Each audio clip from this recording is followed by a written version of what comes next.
Hello everyone welcome to my another blog. अनि आज बेलुका चाहिँ यता सुगिनीमा रिम्बुची पाल्नु हुने रहेछ हाम्रो इन्स्टिट्युटमा। अनि उहाँहरू चाहिँ अहिले बोधगयामा हुनुहुन्छ। अनि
हेलो एभ्रिवान, हिज एमएनएस सुगिनीमा रिम्बुची चाहिँ भर्खरै हाम्रो इन्स्टिट्युटमा आइपुग्नुभयो। हामी उहाँ गाडीदेखि मुनि झर्नु बित्तिकै हामीले दर्शन पायौँ। हाम्रो यहाँको डाइरेक्टर, म्यानेजर अनि खेम्पोले पनि अनि हामीहरूले दर्शन पायौँ। अनि यो खाता चाहिँ उहाँले लगाइदिनु भएको। I am so happy today. अनि आज न्यु इयर पनि हो, आज 2023 को पहिलो दिन हो। So I feel so happy अनि एकदमै ब्लेस फिल भयो मलाई चाहिँ। भोलि उहाँ बस्नुहुन्छ भोलि एक दिन। अनि बेलुकातिर उहाँहरू सबैजना फर्किनुहुन्छ रिम्बुची र उहाँ सँगसँगै 2000 जना जति उहाँको स्टुडेन्टहरू चाहिँ भोलि बिहान आइपुगिन्छ। अहिले चाहिँ रिम्बुची र केही लामाहरू मात्रै आइपुग्नु भएको छ। अनि भोलि चाहिँ यता सारनाथ टेम्पलको दर्शन गरेर चाहिँ उहाँहरू बेलुका फर्किनुहुन्छ। यहाँदेखि कुशनगर जानुहुन्छ र कुशनगर टु लुम्बिनी जानुहुन्छ। त्यसपछि उहाँहरूको तीर्थयात्रा त्यहीँ समाप्त हुन्छ।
Zorta de 따라와 주세요.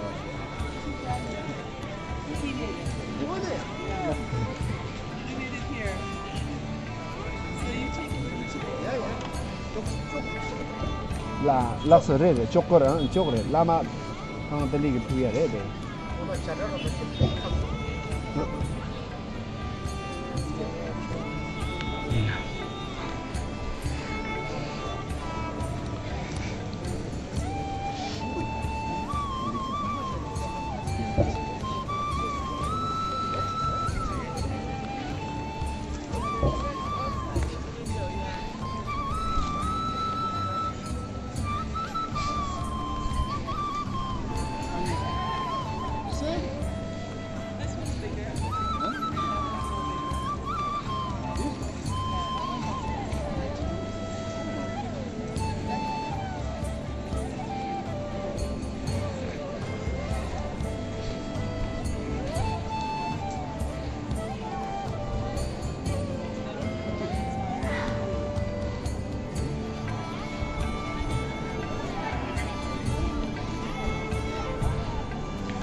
간디디 간디 알레 알레 기마디 알레